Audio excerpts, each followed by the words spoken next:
وما الحياة الدنيا إلا لعب ولهو وما الحياة الدنيا إلا لعب ولهو وللدار الآخرة خير للذين يتقون أفلا تعقلون.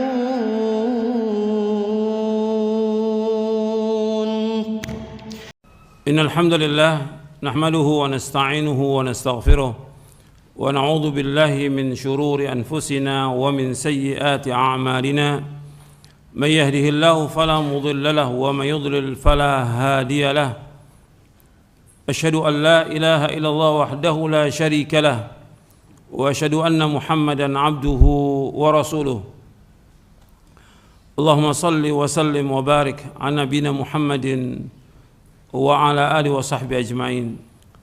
Alhamdulillah, kita bersyukur kepada Allah Subhanahu wa taala atas segala nikmat yang Allah karuniakan kepada kita, dan kita bersyukur kepada Allah Subhanahu wa taala atas nikmat Islam, nikmat sunnah, nikmat kita diberikan hidayah di atas Islam dan sunnah. Ini nikmat yang paling besar yang wajib kita syukuri, dan ini harus kita pegang terus sampai kita wafat, dan mohon kepada Allah agar kita diberikan istiqamah di atas manhaj yang hak. Karena bukan mustahil orang yang tadinya belajar, bahkan hafal Quran, hafal hadis, kemudian menjelang akhir hayatnya dia menyimpang dari kebenaran atau terkena fitnah atau yang lain. Makanya kita berusaha bagaimana kita ini di atas manhaj yang hak dan istiqomah di atas jalan itu, dengan memperbanyak doa kepada Allah. Ya muqallibal qulub tsabbit qalbi ala dinik. Ya Allah yang membolak-balik hati, tetapkan hatiku atas agamamu. Ya muqallibal qulub tsabbit qalbi ala dinik. Ya muqallibal qulub tsabbit qalbi ala dinik. Ya musarrifal qulub sarrif qulubana ala ta'atik. Ya musarrifal qulub sarrif qulubana ala ta'atik. Ya musarrifal qulub sarrif qulubana. Ya Allah yang membolak-balikkan hati, tetapkan hatiku di atas agamamu. Terus minta kepada Allah, karena bukan mustahil orang yang tadinya beramal kemudian timbul kemalasan, timbul godaan setan, timbul ujub, timbul yang lain, kemudian di akhir hayatnya dia menyimpang dari kebenaran. Dan Nabi menyebutkan seperti itu. Sebab amal itu bukan yang dilihat sekarang, bukan. Nabi bersabda SAW dalam hadis yang sahih yang diriwayatkan oleh Imam Bukhari, innamal a'malu bil khawatim. Sesungguhnya amal itu tergantung daripada akhirnya. Jadi bagaimana akhir kehidupan seseorang menentukan orang itu di akhir kehidupannya. Jadi bukan kita lihat sekarang, tapi bagaimana dia tetap atau tidak dalam ketaatan. Makanya ketika dijelaskan tentang amal-amal soleh, tentang iman, tentang ilmu, tentang amal soleh, itu kita lakukan. Sekecil apapun amal itu berusaha untuk kita lakukan, dan mohon kepada Allah setelah kita melakukannya agar amal itu diterima. Dan minta kepada Allah agar diterima amal kita. Karena kita ingin amal-amal yang kita lakukan diterima oleh Allah dan menjadi pemberat timbangan kebaikan kita nanti pada hari kiamat. Jangan kita bangga dengan amal kita. Sebab Nabi bersabda dalam satu hadis yang sahih, Nabi bersabda, la ta'ajjabu bi amali 'amilin hatta tanzuru bima yukhtamu lahu. Janganlah kalian artinya bangga dengan amalnya seseorang sampai kalian lihat bagaimana akhir kehidupannya dia. Hadis ini sahih diriwayatkan oleh Imam At-Tabrani dalam Mu'jamul Kabir dari sahabat Abu Umamah. dan disahihkan oleh Syekh Al-Albani dalam silsilah hadits as-sahihah. Bahkan juga dalam riwayat Muslim dari sahabat Abu Hurairah, Nabi bersabda SAW, "Innar rajula la ya'malu zamana tawila bi'amali ahli al-jannati thumma yakhtimu lahu 'amaluhu bi'amali ahli an-nar wa innar rajula la ya'malu zamana tawila bi'amali ahli an-nar thumma yakhtimu lahu 'amaluhu bi'amali ahli al-jannah." Akhrajahu Muslim. Dari sahabat Abu Hurairah radhiyallahu an, ia berkata, telah bersabda Rasulullah SAW, sesungguhnya ada seorang yang dia beramal di waktu yang sangat lama, zaman tawil, lama sekali, mungkin dari remaja sampai dia menjelang kematiannya, dia beramal dengan amal-amal soleh, dengan amal-amal di sorga, kemudian ditutup amalnya dengan amal ahli neraka yang dengan itu dia masuk neraka, waliyatubillah. Dan sungguhnya ada seorang yang beramal lama sekali dengan amalnya ahli neraka. Apakah dia orang kafir atau dia orang yang berbuat dosa dan maksiat, kemudian tobat ya di akhir hayatnya. Tsumma yakhtimu lahu bi amalu bi amali ahli jannah. Kemudian ditutup amalnya dengan amal ahli sorga yang dengan itu dia masuk sorga. Kalau yang kedua ini, yaitu orang yang beramal dengan amal yang sangat lama dengan amal ahli neraka, kemungkinan pertama dia adalah orang kafir yang kemudian di akhir hayatnya ditaubat. Dan ini banyak kejadian. Hatta di zaman Nabi SAW ada orang kafir yang dia, Rasulullah, saya masuk Islam dulu atau saya ikut jihad? Masuk Islam dulu, mengucapkan 2 kalimat syahadat, asyhadu an la ilaha illallah wa asyhadu anna Muhammad Rasulullah. Ini terjadi dalam perang Uhud, terjadi dalam perang yang lainnya. Kemudian dia ikut berperang sampai dia meninggal dunia, sampai mati syahid. Sampai Nabi bersabda, amila qalilan wa ujra katsira. Dia beramal sedikit, mengucapkan 2 kalimat syahadat, kemudian jihad, tapi diganjar dengan yang banyak sekali, itu dengan sorga yang abadi. Kemudian yang kedua, ada orang-orang yang dia berbuat dosa dan maksiat, kemudian dia taubat kepada Allah dengan taubatan nasuha. Enggak lama kemudian dia meninggal dunia. Artinya dia beramal dengan amal ahli neraka, di akhirnya dia beramal dengan amal surga. Yang pertama tadi yang berbahaya, yang hati-hati. Orang beramal dengan zaman tawil yang lama sekali, dia beramal dengan amal ahli surga, tapi di akhir hayatnya dia beramal dengan amal ahli neraka yang dengan itu dia masuk neraka, waliyatubillah. Jadi kita hati-hati itu. Di dalam riwayat Muslim disebutkan, innar rajula la ya'malu 'amal ahli jannah fima yabdu linnas. Jadi ada seorang yang dia beramal dengan amal ahli sorga dengan apa yang ditampak bagi manusia. Kelihatannya dia beramal ahli sorga, tapi dia tidak jujur, dia tidak ikhlas dalam dia beramal, sehingga akhirnya wafatnya dalam keadaan su'ul khatimah. Di dalam bab al-wa'd wal wa'id di Syarah Aqidah Ahlussunnah wal Jamaah, untuk bisa lihat yang kita wajib berhati-hati. Orang mukmin itu dia wajib berhati-hati antara khauf dan roja, antara takut dan harap.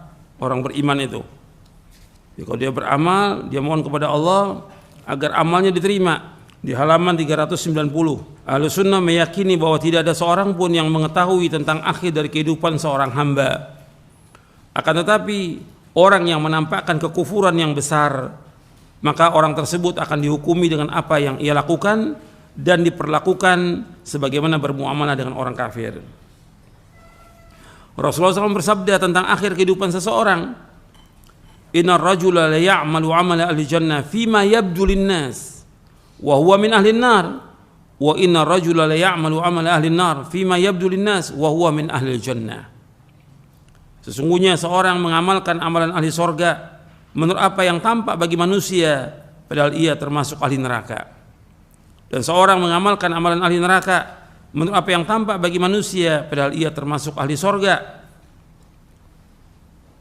Hadis ini sahih, diriwayatkan oleh Imam Bukhari, Muslim dan Ahmad dari sahabat Sahal bin Sa'ad As-Sa'idi. Di sini ada kalimat fima yabdul linnas, dengan apa yang tampak bagi manusia. Makanya perhatikan nih, ketika kita beramal, amal kita harus betul-betul jujur dan juga ikhlas karena Allah dalam kita beramal. Bukan karena riya, bukan karena pamer, bukan karena bangga, bukan karena ingin dipuji oleh manusia, bukan juga karena dunia, bukan. Tapi karena Allah.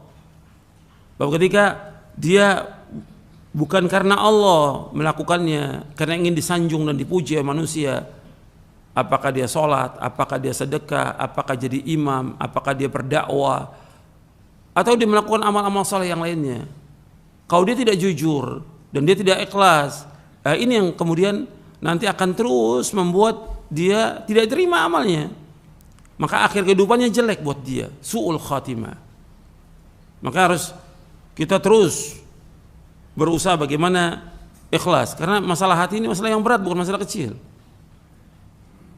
Sampai dikatakan oleh Imam Sufyan Ats-Tsauri, ma'alajtu syai'an ashadda 'alayya min niyati. Tidak ada sesuatu yang paling berat atasku melainkan melawan niatku. Bagaimana niat kita ini ikhlas karena Allah. Dan kita jujur kepada Allah Taala dan jujur kepada manusia. Bahwa ada orang beramal, dilihat manusia, dia sholat malam, dia beramal baik, dia berpuasa Senin Kemis atau yang lainnya, tapi bukan karena Allah. Orang lihatnya fima yabdul linnas, amalnya ahli sorga, apa aja perbuatannya. Fima yabdul, manusia tampak melihat, oh dia amalnya ahli sorga, tapi orang nggak tahu tentang hatinya dia, tentang niatnya dia, tentang kejujurannya, tentang keikhlasannya. Sehingga Nabi menyebutkan di sini, wa huwa min ahlin nar, dia termasuk penghuni neraka. Dan seorang yang dia beramal dengan ahli neraka, fima yabdul linnas, dengan apa yang tampak bagi manusia, kemudian dia diberikan hidayah oleh Allah, dia masuk Islam atau diberikan hidayah oleh Allah dia untuk bertaubat, sehingga dia termasuk min ahlil jannah. Karena Nabi bersabda SAW, innamal a'malu bil khawatim. Antum lihat di bawah hadisnya itu, innamal a'malu bil khawatim, sesungguhnya amal-amal itu ditentukan berdasarkan akhirnya. Hadis ini riwayat Bukhari. Jadi amal itu tergantung daripada akhirnya. Dari sahabat Sa'al bin Sa'ad As-Sa'idi. Maka kita berusaha bagaimana amal ini ikhlas karena Allah dan terus istiqomah kita sampai di akhir hayat kita. Jadi yang dihitung itu akhirnya. Dan akhir ini tergantung juga bagaimana dia melakukan amal-amal soleh itu dengan terus dawam. Maka Nabi kalau melakukan amal itu dawam Nabi.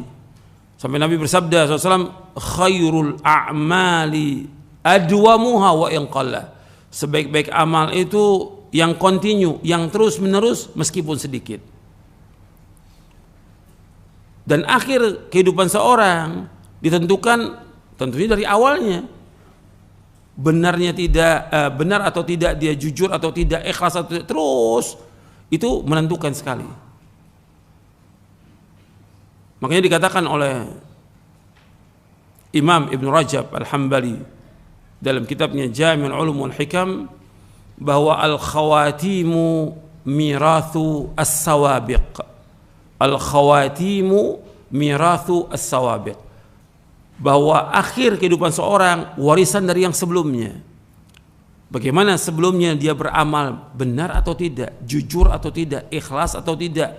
Nah itulah akhirnya. Tapi kalau dia nggak jujur, dia nggak ikhlas, hanya ikut-ikutan orang banyak aja, kelihatan itu dari beramal. Jadi menentukan sekali itu amal itu bagaimana dia di awalnya. Makanya para ulama salaf itu ketika disebutkan tentang amal-amal yang lalu, tentang dosanya, takut dia. Takut diwafatkan dalam keadaan su'ul khatimah.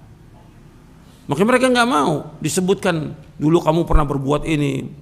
Makanya kita nggak boleh itu menceritakan perbuatan jelek kita kepada orang, nggak boleh. Tutup.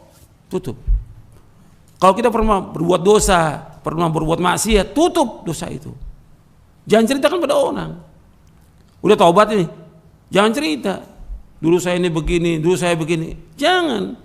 Ulama salaf takutnya mati dalam keadaan seperti yang dulu yang dilakukan itu sebelum dia bertaubat kepada Allah. Karena kita nggak tahu taubat kita diterima atau tidak oleh Allah Taala. Maka jangan ceritakan, tutup semuanya, terus minta ampun kepada Allah. Anda perhatikan tadi, semua harus kita lakukan ikhlas karena Allah. Hubungan kita dengan Allah kita jaga, adab kepada Allah dengan kejujuran, keikhlasan, takut, harap kepada Allah dan yang lainnya. Kemudian hubungan dengan manusia juga kita jaga. Perhatikan tuh, hubungan dengan manusia kita jaga. Kita harus berakhlak yang mulia kepada manusia. Sebab bukan mustahil perbuatan orang itu baik, tapi ketika akhlaknya dia tidak baik kepada orang, tidak baik akhlaknya kepada tetangga, membuat dia masuk neraka dengan sebab itu. Anda perhatikan itu. Sebutkan satu hadis yang diriwayatkan oleh Imam Ahmad dan sanadnya hasan. Nabi menceritakan tentang seseorang yang para sahabat bertanya, an Abi Hurairah radhiyallahu anhu qala rajulun ya Rasulullah inna fulanata yudhkaru min kathrati salatiha wa siyamiha wa sadaqatiha ghaira annaha tu'zi jiranaha bilisaniha qala hiya fin nar. Qala ya Rasulullah fa inna fulanata yudhkaru min qillati siyamiha wa sadaqatiha wa salatiha wa innaha tasaddaqu bil athwari min al aqit wa la tu'zi jiranaha bilisaniha qala hiya fil jannah. Dari sahabat Abu Hurairah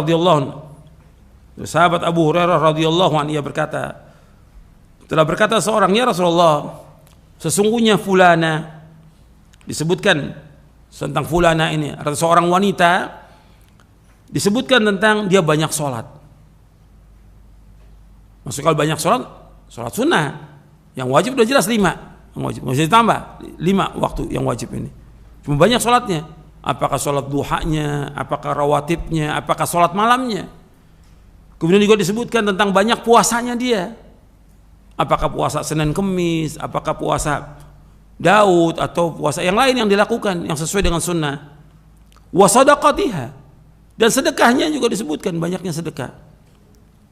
Hanya saja perempuan ini suka mengganggu tetangganya.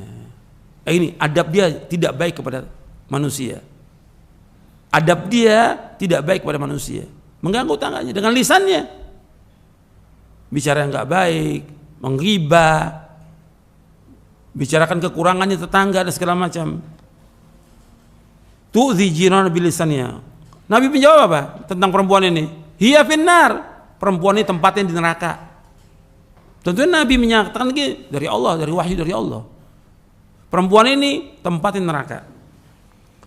Kemudian berkata lagi sahabat ini, ya Rasulullah, ada si fulana, perempuan yang lain, dia sedikit puasanya.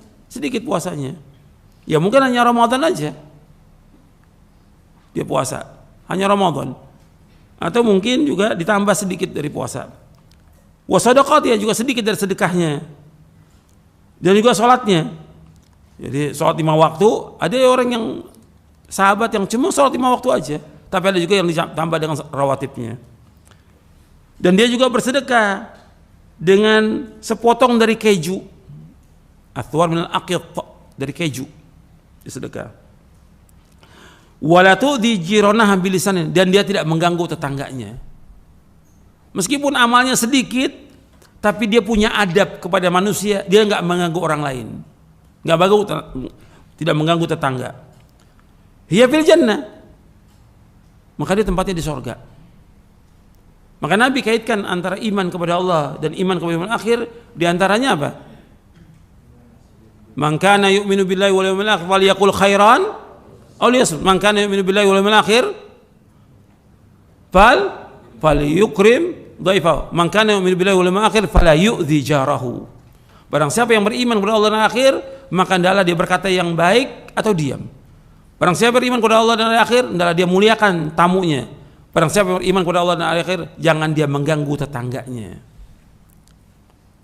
Di sini mengganggu tetangga dia. Yang kedua, tidak mengganggu tetangga. Amalnya sedikit, mungkin dia sholat yang wajib aja, atau sholat sunat yang sedikit, nggak banyak. Sedekah juga sedikit, cuma sepotong keju dia sedekahnya. Tapi dia nggak pernah mengganggu tetangganya dengan lisannya. Maka kata Nabi, hiya fil jannah, dia di tempatnya di surga. Hadis ini hasan, diriwayatkan oleh Imam Ahmad, Ibnu Hibban, Imam Bukhari dalam kitabnya Al-Adabul Mufrad, dan juga Al-Bazzar dan Hakim dari sahabat Abu Hurairah radhiyallahu anhu. Ini perhatikan ini. Jadi hubungan kita dengan Allah kita jaga, hubungan dengan manusia juga kita jaga. Jadi menentukan tentang amal-amal kita nanti di akhirat, dan juga menentukan tentang apakah kita ini akhir kehidupan kita baik atau buruk, apakah husnul khatimah atau su'ul khatimah. Ya, saya pikir cukup sampai di sini, mudah-mudahan bermanfaat. Wassallallahu nabiyana Muhammadin sallallahu alaihi wa ala alihi wasallam.